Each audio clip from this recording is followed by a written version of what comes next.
Deebo Samuel back at practice for the San Francisco 49ers Thursday. Keys to victory to beat the Las Vegas Raiders in Week 17. New Year's Day coming at you live right now.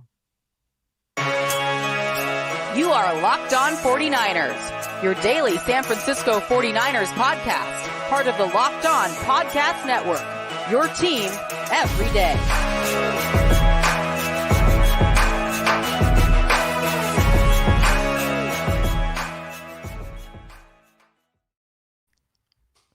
Welcome to Locked On 49ers, Brian Peacock and Eric Crocker at BD Peacock at Eric_Crocker. Thanks for making us your first listen on the Locked On Podcast Network, your team every day. Today's episode of Locked On 49ers is presented by BetOnline. BetOnline is your number one source for everything sports betting and information. Got you covered this season with more props, odds, and lines than ever before.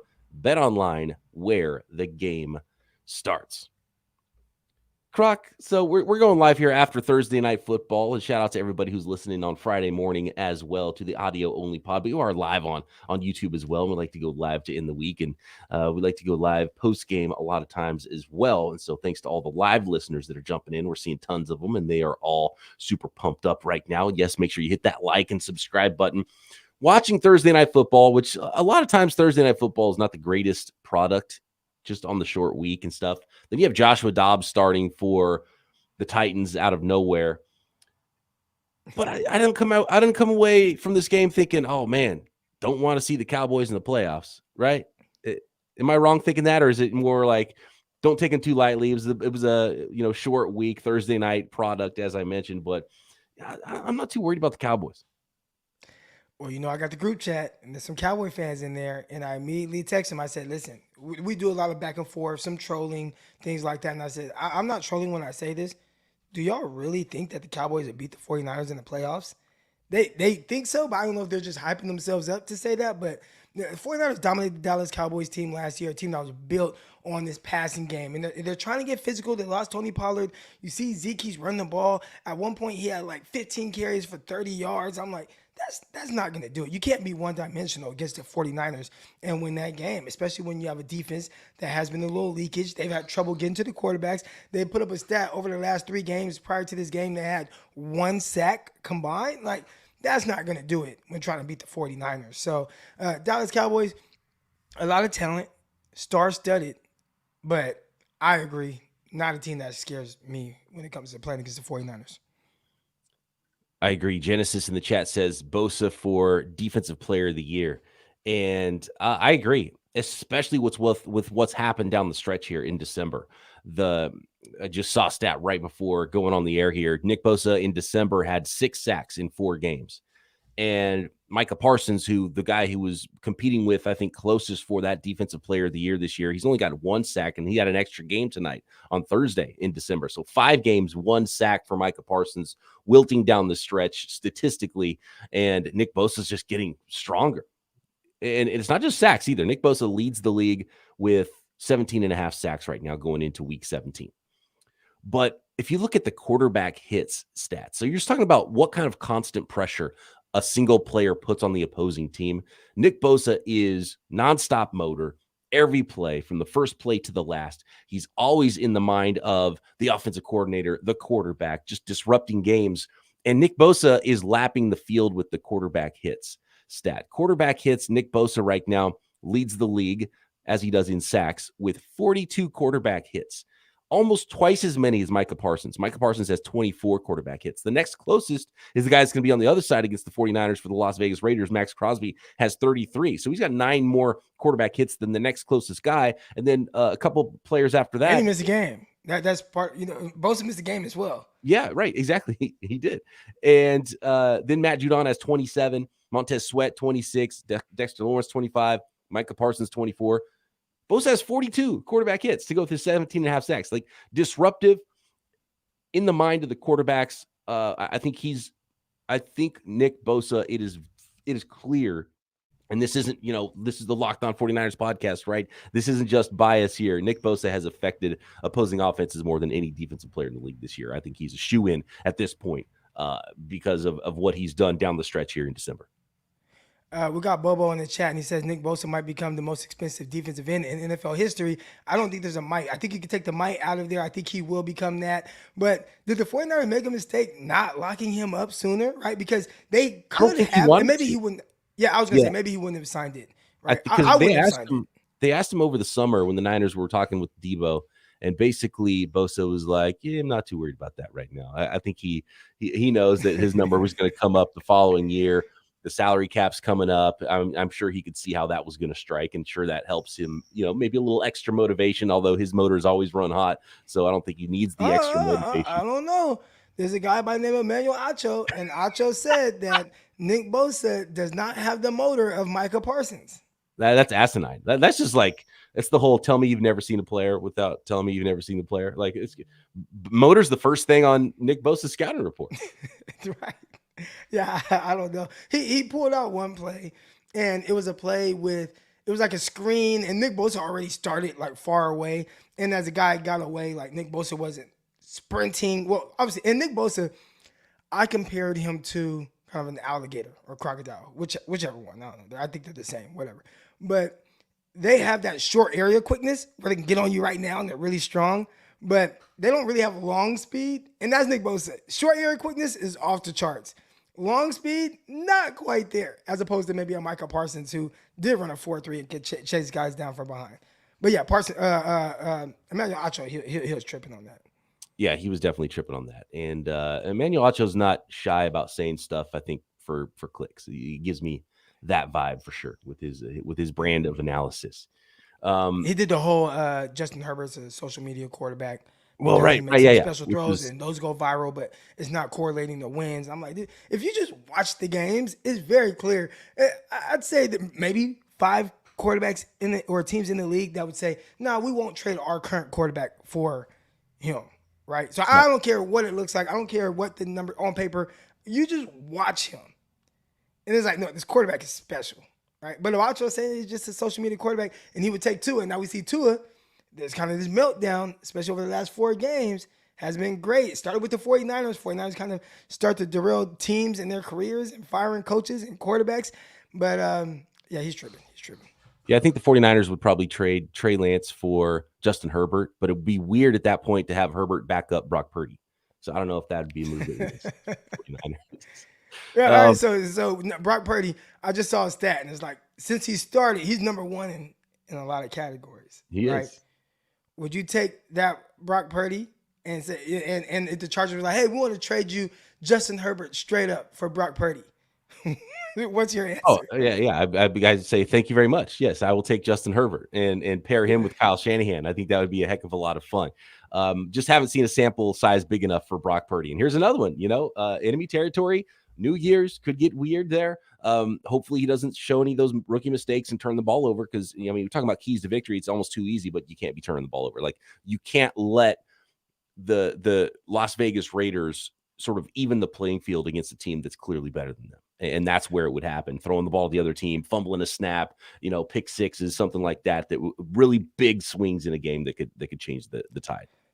I played for a team, San Jose SaberCats, and a lot of listeners know that, won a championship 2015. But anyways, I remember our coach during the year, we were off the charts talented. We were good. We were extremely well coached. We were disciplined, all that.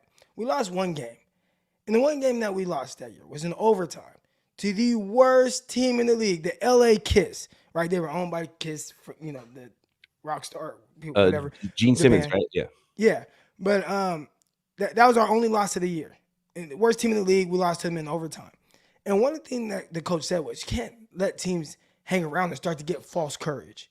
Because a team that they go into the game knowing this team is going to kick our butt, but then you let them hang around and it's like, maybe we can win. And that's what it is with the 49ers against the Raiders, where it's like, dude, you can't let this team have this sense of false courage. Like, go put it on them early and often and put them out of their misery. Don't let them hang around, because when you do that, weird things can happen. We saw in 2019, Atlanta Falcons against the 49ers, that Super Bowl team, like, man, they were ready to kick everybody's butt. They just came off a huge win, and then you play the Atlanta Falcons, and all of a sudden, you let a team win at the goal line when it shouldn't happen that way. So Raiders, they have enough talented players. Now, benching Carr, I think that changes a lot of things there, but they have enough players to where they can make some plays and the game could possibly get weird. Can't let that happen. Cannot let that happen. Key number one, absolutely, on New Year's Day in Las Vegas. By the way, I got a good Gene Simmons story. I met Gene Simmons back at a Weezer concert when I was a teenager, and he got me and some of my buddies backstage after the Wow. concert. Yeah, that's a story. I actually told that story on Twitter. So go search my my Twitter for the Gene Simmons Weezer stories from back in the day. It's a good one. Next, Croc, we've got to talk about Deebo Samuel, what it means to the 49ers, if he should play back at practice on Thursday in limited fashion, the rest of the 49ers injury report, and we'll get into some more keys to victory. We want to see what you think the keys are in the chat. So let us know, folks, in the chat what you think are the big keys to victory, maybe some secret superstars potentially for the 49ers in this game in Las Vegas. Did you know that driving high is considered driving under the influence? That's right. Driving under the influence of marijuana is against the law in every state, even in states where marijuana is legal. This means driving high could get you a DUI, and be smart. I mean, especially with New Year's coming up. I mean, this is the perfect time to remind everybody, like, don't be silly. Make your plans without that vehicle. Ride share, whatever you have to do. Leave the car at home. Leave the keys at home. Don't even give yourself an opportunity to make some bad decisions later in the night, whether you're out drinking, whatever you're doing, partying, having a good time. Don't even let that be a factor in your New Year's parties, in your holidays parties, and really anytime you party. Even if you think you're fine to drive when you're high, you're not, because the bottom line is if you feel different, you drive different. Driving high is driving under the influence. So remember, drive high, get a DUI. This advertisement paid for by NHTSA.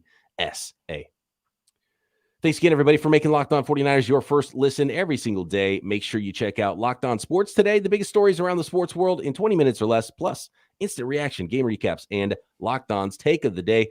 Locked On Sports Today, available on YouTube and wherever you get your podcasts. By the way, earlier we said Nick Bosa is going to be the highest paid defensive player in NFL history. He's going to be the highest paid non-quarterback in NFL history when he signs that deal in 2023, especially after hardware like defensive player of the year for a playoff team. Yeah. What is it going to look like? I have no idea. I have no idea. 30 million a year? Yeah. In the 30s. It'll get to the 30 mark. Yeah. He'll probably make more money than Garoppolo made when he had the highest paid, what was that, 2017, 5 years ago, when he was the highest paid player in NFL history. He'll get 5 years ago quarterback money. He's so good that people think he has a lot of help. Like, that's how, because it's like, nah, there's no way he could just be wrecking shop like that on his own. It's like, nah, you kind of get a play here and there by some of the others, but for the most part, it's just Nick Bosa just continuously pressuring quarterbacks damn near every time they drop back to throw the ball. Oh, it's crazy. Yeah. And the rest of the 49ers defensive line has done a good job, and the rotation there, and they play hard and everything. But Bosa's a special guy, and he's got less help this year than they did in 2019. He had a better supporting cast that year. But he's playing better this year. So it's pretty awesome to see. Deebo Samuel back in practice. Saw him doing some dancing. It looked like he was bringing a little extra, I think just a little extra energy to practice. You can see it in the dudes. So I'm sure it's always nice to have Deebo Samuel out there. Would be great for the 49ers in Las Vegas. Croc, the question becomes now, the fact that he's already limited on Thursday, probably have another limited practice. They'll probably enter the weekend questionable. We'll see what happens Friday.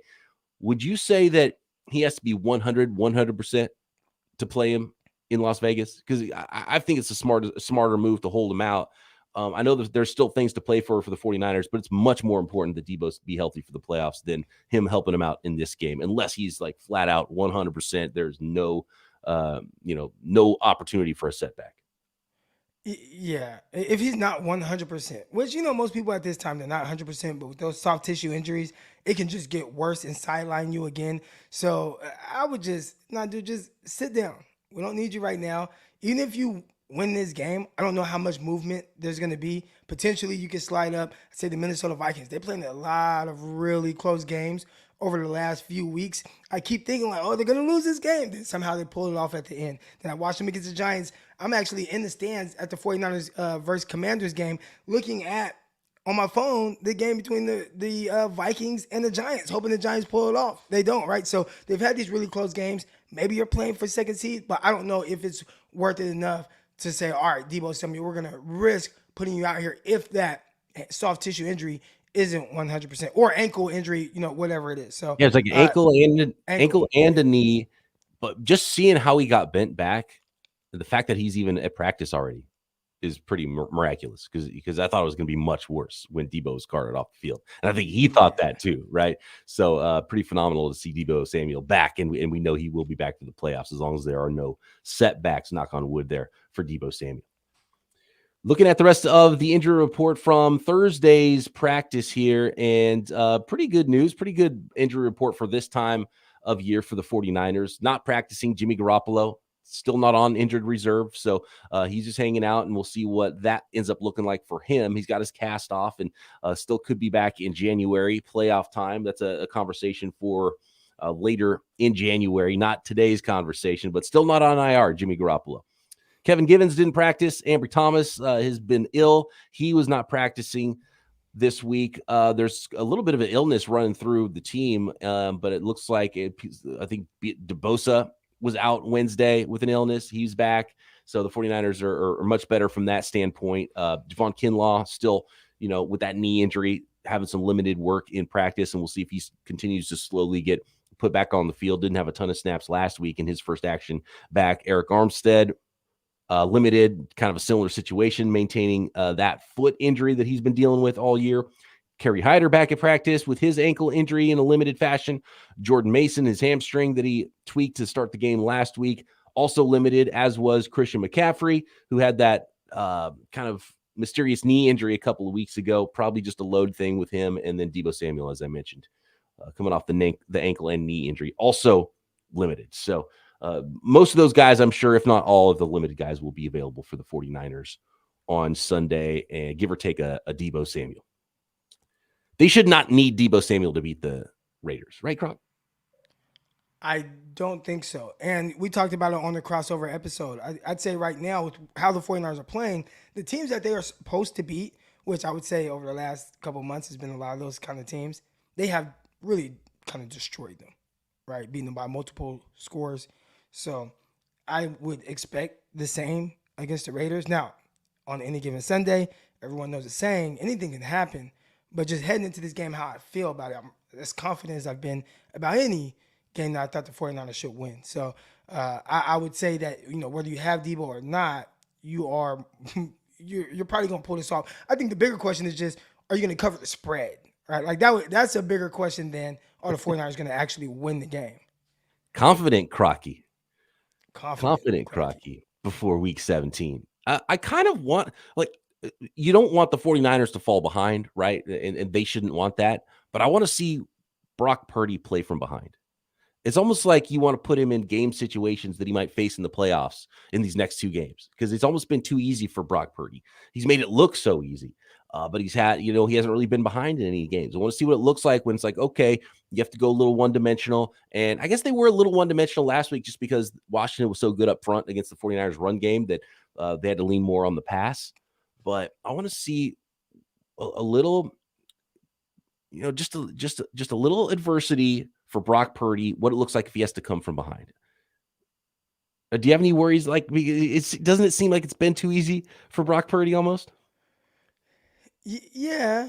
I mean, yeah, but he's doing what he's supposed to do. I think the thing that's hard for me to kind of see is some of the things that he's doing, if it's just always there and the other quarterbacks just miss those plays or looks, right?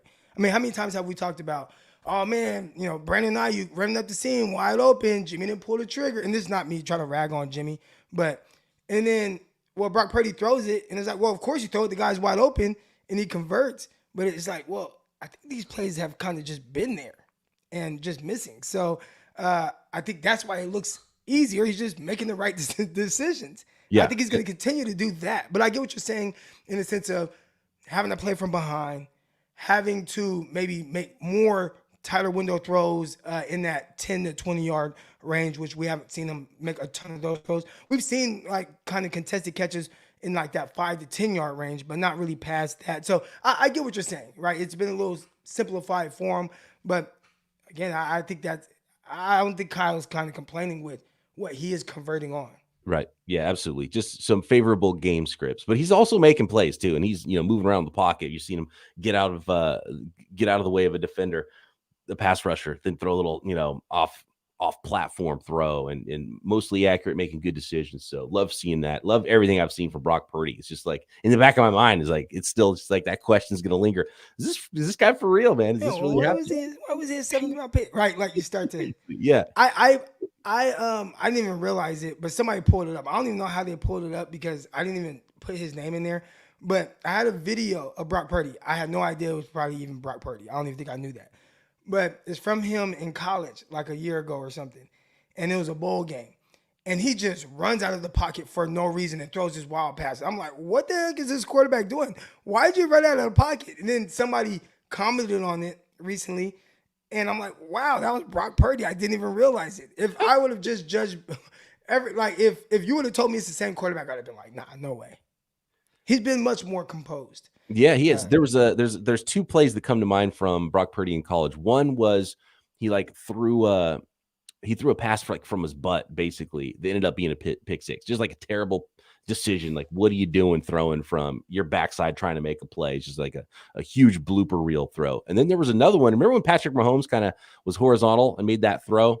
Yeah. Recently, it was that. Brock Purdy had one of those. It was an incomplete pass, but he was completely off the ground and somehow got the ball off and threw an incomplete pass. It was pretty amazing looking play, even for an incomplete pass. But he's got this playmaker in him, and I think it could be good and bad in some ways. We've seen mostly the good, but it makes it a little more fun to watch him play too. He's got a little fire to him. The way he celebrates after the score, the way he creates some plays, gets out of the pocket a little bit. It's been really fun to watch, man. It's like I don't know how you can not enjoy watching the Brock Purdy development that's happened for the 49ers this year. It's pretty nuts. Yeah. Next, Croc. We're going to get into the chat a little bit. Some more keys to victory. What do the 49ers have to do specifically in this game to beat those Las Vegas Raiders next? BetOnline is your number one source for sports betting information, stats, news, and analysis. This season, can the 49ers win by 10-plus points? That is where the line has moved for the 49ers, the favorites on the road at the Las Vegas Raiders Sunday. You can get those lines, all the latest odds and trends for every professional and amateur league out there at BetOnline. Not just NFL football. There's college football bowl season. There's college basketball, NBA, soccer, golf, esports, you name it, you can find it. They've got it all at betonline.net. And if you love sports podcasts, you can find those at BetOnline as well. Always the fastest and easiest way to get your betting information. Head over to the website today or use your mobile device to learn more. BetOnline, where the game starts. How do you cover Devontae Adams, Croc? What's your plan? I think you covered Devontae Adams by putting Jared Stidham out there at quarterback. I think it's more about the quarterback and who's throwing the ball than it is who's out there as a pass catcher. I mean, they said potentially Hunter Renfrow might be playing in the slot again, and he's been hurt. So we'll see if he comes back at some point later in this year. You have the big tight end, Darren Waller, but he's been hampered with injuries. He finally is kind of back. You have Devontae Adams. So there are weapons out there, but if you don't have a quarterback that can facilitate the ball to them, if your offensive coordinator does weird things, which I watched some McDaniel coach games early in the year with the Raiders, I'm like, what the heck is he doing with Devontae Adams? He was playing Devontae Adams as a stationary X receiver. That's not Devontae Adams' game. Motion him around, move him around, get guys, in the off coverage, make it to where you can't just bracket them in coverage. Do those things with them. So I think it might be more about who's playing quarterback for them right now and Josh McDaniel calling the plays. Chris Forster, the 49ers defense or offensive line coach, this week talked about Mike McGlinchey and why he's been playing so good recently. And I think McGlinchey has not been assigned a sack that was directly his fault because, depending on the source of what stats you're looking at for offensive linemen, it might look like he gave up a sack, but it might be a sack that they give to the quarterback instead, or maybe it's a communication thing. But I'm pretty sure McGlinchey's given up no sacks since about week 8. And he's played, especially the last 2 weeks, I've noticed he's played a lot better. And Chris Forrester talked about how Trent Williams might have helped Mike McGlinchey because talking about how it's sort of like the short memory thing. Like, don't let one play leak into the next play. You have to worry. You're going to get beat in this league because the guys on the other side are too good. You can't worry about that. You just got to focus on every play, every time, and forget about the rest of it. And apparently that's something that's helped out Mike McGlinchey. And he does seem to be playing a little bit better. And I'm sure just getting stronger and stronger from, his legs, getting his legs under him after that really bad quad injury he had last year. I think has probably helped him at this point as well. So the offensive line's playing at a pretty high level right now, which is good. And they've got to continue to do that because one of the things that can happen, and there's a pretty good pass rusher on the other side in Max Crosby, one of the things that can happen to a rookie quarterback is get pressured and get hit, and that's when those turnovers and mistakes happen. So I think the offensive line is going to be key for the 49ers in this one. I think they'd love to be able to just run the ball a lot and get the heck out of there with the W. Yeah, need McGlinchey to continue to play well.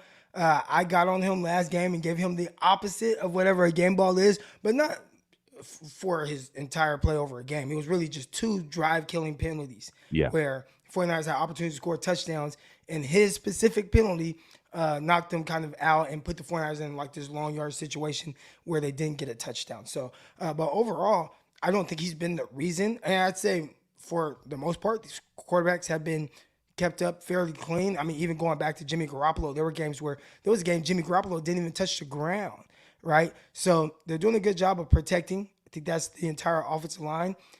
They have been free runners, and I think that free runner is maybe a little bit more on the quarterback to understand where his hot is when you have that free runner coming at you, because they say the answers to this offense or in the play, there's always an answer to it, even if there is going to be a free runner. But overall, not just McGlinchey, I think the offensive line as a whole has played well. Going to the other side of the ball, the 49ers, obviously number 1 ranked defense in the NFL. Austin in the chat, Raiders fan, he says, if I don't see 25-plus carries for Josh Jacobs, that would be a problem with the game plan regardless of the score. What do you think? Can a team that's down continue to hand the ball off even if it's one of their best players in Josh Jacobs? Because the 49ers haven't allowed teams to get the ball rolling with their running backs. The 49ers haven't allowed a guy to even rush for 60 yards. Last week, it was 22 carries for 58 yards for Brian Robinson. Josh Jacobs is a better running back than Robinson, I think. But to me, it's like get him involved. Like I can see 25 touches. Like get him involved in the passing game too. Find some ways to get him the ball. But it's tough to just go run the ball 25 times against the 49ers, especially if they've got a lead on you.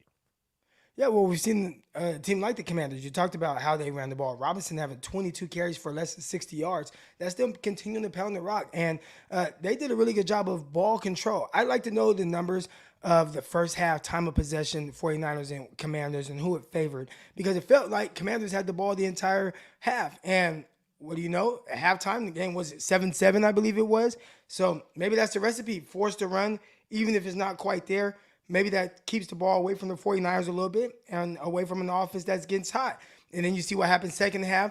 49ers put up 30 points in the second half because, well, you had to get away from the run a little bit. 49ers start forcing some takeaways, and they're putting up a lot of points. So that can be extremely difficult. I think you need your defense to be able to hold on. And we saw a Commanders defense that was good for the most part until the offense started to really kind of fall off for them.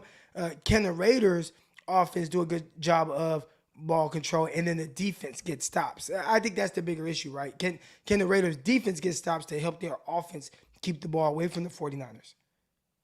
I'm also going to be looking out for Jarrett Stidham's a little bit more athletic of a quarterback, more so than Derek Carr. He's not a crazy athlete back there, but he can get out on the move and make some plays. And there have been times where that gives the 49ers defense some trouble. So I'm interested to see how the 49ers take that on. Do they slow down their, because it's so hard for the 49ers. If you don't have, Patrick Mahomes back there who lit up the 49ers this year, if you don't have that special type of a quarterback back there and your guy's just going to be in the pocket, That's a bad recipe against this 49ers defense. So I do think that helps. And who knows, might even help the Raiders in a way, even if you think that Derek Carr is so much better of a quarterback than Jarrett Stidham is. Having somebody with a little bit of mobility that might be able to create a big play or two, maybe, get an extra first down with his legs, or just keep a play alive to allow somebody to uncover on the back end and make a throw. Maybe that's something that the Raiders could lead on this game to their favor. And I'm interested to see how the 49ers, because they might see some athletic quarterbacks in the playoffs too, just get an opportunity to play against a guy that's willing to move around a little bit more. I'm not, I don't think it's going to be that like Jarrett Stidham's going to be a problem for the 49ers defense, but I just, interested to see how they play against a guy that's a little bit more athletic. Well, we kind of saw that a little bit against the Atlanta Falcons, right? I got my guy Malik Matthews in the chat. I saw him earlier say Falcons better than the 49ers. He's a Falcons game. We went to the 49ers Falcon game together, so we kind of watched that meltdown by the 49ers. But what did the Atlanta Falcons do? I mean, they ran the ball, even if they weren't getting a bunch of yards. And then, hey, Mariota, can you make a play here and there with your legs? He did that. Hey, Mariota, can you just be accurate? We're going to set you up in short yard situations. He completed, 13 out of 14 passes. So we have seen a quarterback that's not Mahomes play efficient enough and use his mobility enough to keep drives going, keep the ball away from the 49ers. 49ers fumbled the ball. Falcons ran that back for a touchdown. You can't turn the ball over. You said that earlier. There are things that can help one of these type of teams hang around. But I don't know if Jarrett Stidham is that guy. Yeah, I mean, he's not. He'll run around a little bit. He's got some athleticism. He's not. We saw him in week 1 too. Justin Fields, right? Justin Fields couldn't hit the broadside of a barn. The passing game wasn't happening for the Chicago Bears for most of that game. But what he did do was create a play where he's rolling out, gets the defense's attention, and all of a sudden now there's a broken coverage and a wide open player that he could throw. Now, I don't know if Stidham's going to be able to make, throws across the opposite side of the field, from the numbers here over to the numbers on that side or anything like that. But we've seen it. We've seen the 49ers have some trouble with that. So, you got to play a clean game. You can't be turning the ball over, and you can't be having things like coverage busts. And even if Stidham's running around a little bit, you can't bail on your responsibilities and allow them to have some big plays. Can the 49ers take advantage of an Oakland Raiders secondary? And can we continue to get George Kittle going? Right? Can Ayuk be a little bit more? Can they be a little bit more consistent with finding him? Because there was a stretch during the year where it was like Ayuk was good for 7 catches, 80 yards for like 4 straight games.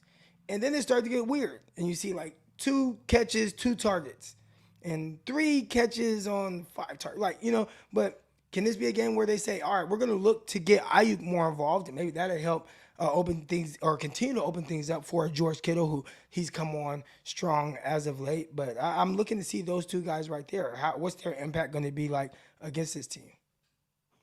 I would like that. I would like to see that. Maybe an Ayuk featured game, because he's definitely been – his catches have been impactful, but he hasn't had a ton of targets. And I think part of that is, Christian McCaffrey comes in and he's getting more targets and a bigger share of the offense. So it takes away from some of the guys. And we've seen that with Kittle, and all the numbers went down for some of those guys just because you have another player to feed in the passing game. And the 49ers don't have this huge volume passing game, even though they started throwing the ball more since they got Christian McCaffrey, which is a good thing, I think. And yeah, take advantage of that Raiders secondary, make some big plays, get Brandon Ayuk involved, keep George Kittle involved. And I think that will be a huge key for the 49ers to put up some points and make those Raiders one-dimensional by making some big plays. There was a question earlier about paying Bosa and then also paying Ayuk and then paying McGlinchey. We have plenty of time in the offseason to talk about things, but right now, do you think – Ayuk's clearly earned his 5th-year option that'll get picked up by the 49ers, so there's nothing that needs to happen that's not pressing this offseason with Brandon Ayuk. He's a year behind where Bosa is, basically. So next year, he'll be going into the final year, the 4th year of his contract, then still have the 5th-year option after that. And then the 49ers can make some decisions next offseason on Brandon Ayuk. So they're not pressured to do anything. But do you think Ayuk's already at this point, if you had to be the decision maker to say, okay, let's give him that big contract? Are you giving Ayuk that big contract right now? I don't think so. It's hard. It's hard with what you're already featured him enough, right? I don't think they've featured him enough to say, all right, we're going to give you a bunch of money when they haven't utilized him that way. Right? What Deebo Samuel was very clear, like, hey, we're going to run the offense through him. We're going to give him the ball. He's going to be a wide back. He's going to do all these different things. He's a 1,400-yard receiver on top of another 400 yards rushing. He had 14 touchdowns. They did a lot of things that went through him. I don't see, to me, Ayuk is out there as he's just another receiver. And I think he's better than that. Yeah, that's the thing. It's like better than that, but do you pay him for kind of more average production? And I don't think so. Yeah, he's being treated as a number 2. Could he be a number 1? Can you pay him like a number 1? Can you afford to do that? Or is he more valuable to another team that says, oh, we can make Brandon Ayuk our number 1. Let's give the 49ers a whole bunch of draft picks. That might be what ends up happening in the end if the 49ers think, man, we can't pay Deebo number 1 money and Brandon Ayuk number 1 money and Christian McCaffrey and Trent Williams and Bosa $35 million a year, whatever he's going to end up getting. So that the Brandon Ayuk one is very interesting how that'll go down. And McGlinchey too, because I know McGlinchey, the human being, the 49ers really like, and he's a starting offensive tackle, and he was a top 10 pick. So if you're a starting tackle in the league and you're a top 10 pick, you usually make a lot of money on the free agent market. And I don't think the 49ers can go there with McGlinchey. But then Ayuk is the interesting one. Yeah. Yeah. I think he's better than his production. But if that's how you're going to utilize him, then it's not going to be worth what you probably will have to pay him. All very interesting conversations that we will continue to get into in the offseason. But right now, the 49ers are in a playoff push, fighting for maybe that 2 seed. Who knows? The 1 seed is not even out of the question. They just have to win out, and the Eagles have to lose a couple of games. And then I think only 1 game the Vikings have to lose, and the Niners can still get the 1 seed. So there's something to play for. 2 seed, 3 seed. I don't know what it's going to be for the 49ers. But I think it will be fun. It's always fun against the Raiders on Sunday, New Year's Day. Thanks, everybody, for making Locked On 49ers your first listen. Thanks for everybody jumping in the live chat with us. And Croc and I will be back post-game to break it all down January 1st. Right here, Locked On 49ers.